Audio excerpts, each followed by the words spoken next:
Most people think rejection hurts because someone said no, but that's not actually what hurts. If a stranger on the other side of the world rejects an invitation they never received, you feel nothing. If a company you've never heard of rejects a job you never applied for, you feel nothing. The word no itself isn't painful. Something deeper is happening. Imagine a campfire. A small one at first, just enough to keep you warm. Now imagine that every meaningful connection in your life is another log added to that fire. A friendship, a relationship, a community, a family, a dream job, a creative audience, a business partner. Every time you begin to care about something, you quietly place another log onto the flames. And the fire grows, the warmth grows, the light grows, the feeling of possibility grows. At first this seems obvious. Of course connections make life warmer. But here's the first surprising truth. Rejection doesn't hurt because it takes away something you already had. It hurts because of the warmth you started expecting. Think about it. A creator uploads a video. Before anyone watches, there is very little emotional risk. The fire is small. Then they begin imagining, maybe this one will work. Maybe people will love it. Maybe this changes everything. Without realizing it, they add logs to the fire. Expectation, hope, possibility. The fire grows. Then the video fails. What hurts isn't the view count. What hurts is suddenly feeling the absence of warmth that seemed so close. The rejection happened long before the disappointment. The pain appeared when the fire went cold. Now imagine two people applying for the same opportunity. One expects nothing. The other spends weeks imagining their future after getting accepted. Who feels more pain when rejected? Usually the second person. Not because they lost more. Neither person ever had the opportunity. They lost the same thing. Nothing. Yet one suffers far more. Why? Because rejection often destroys imagined warmth before it destroys reality.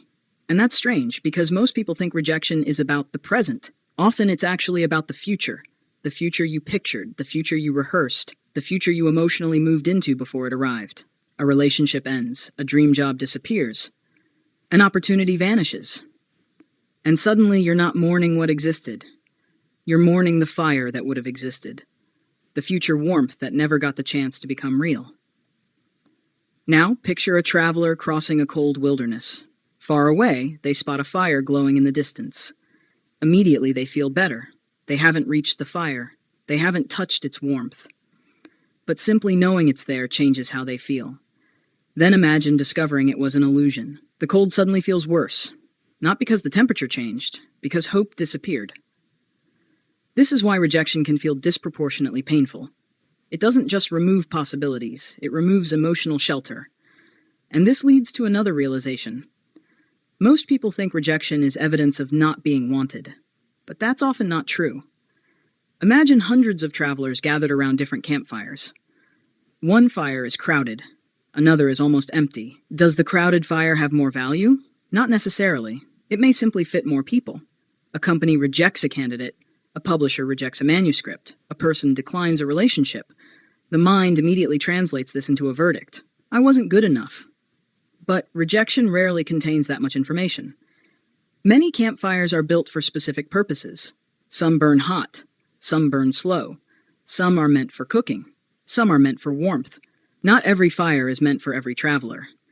Yet people often treat rejection as a judgment of worth rather than a mismatch of fit. And this creates unnecessary suffering. But now the metaphor seems to break.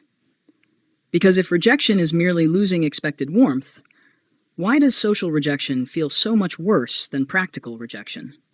Why can a breakup hurt more than losing money? Why can exclusion from a group feel devastating even when nothing tangible was lost? A campfire shouldn't explain that, unless we've missed something. Imagine early humans surviving in freezing nights. A lone person sitting far from the fire wasn't just uncomfortable, they were vulnerable.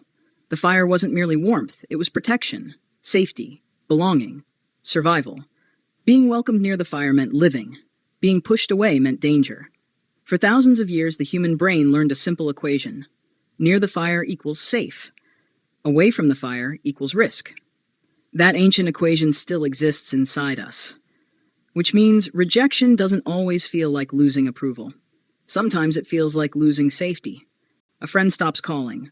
A partner leaves. A community excludes you. Part of the brain reacts as though you've been moved away from the fire. Even when your life is perfectly secure, the danger is emotional rather than physical. But the system responds anyway. And that's why rejection often feels irrationally intense. You're not only losing a connection, you're triggering one of the oldest survival systems ever built. Now imagine two people. The first has one giant fire. All their warmth comes from a single source. One relationship, one audience, one job, one dream.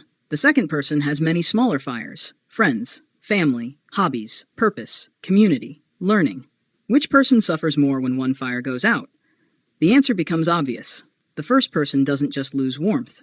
They lose almost everything. And this reveals the deepest truth so far. The pain of rejection is often amplified by concentration.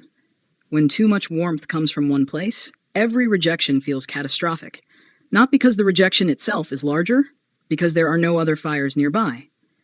This is why a failed project can destroy one creator and motivate another. Why one breakup can shatter someone while another eventually recovers. Why one criticism can haunt a person for years. The rejection is only part of the story. The structure of the fire matters too. But there is one final layer. Most people think the opposite of rejection is acceptance. It isn't. Acceptance still gives someone else control over the fire. If acceptance creates your warmth, rejection can still take it away. The real opposite of rejection is something much deeper. It is learning how to carry your own spark. Imagine a traveler who learns how to build fires wherever they go. They still enjoy gathering around others. They still appreciate warmth.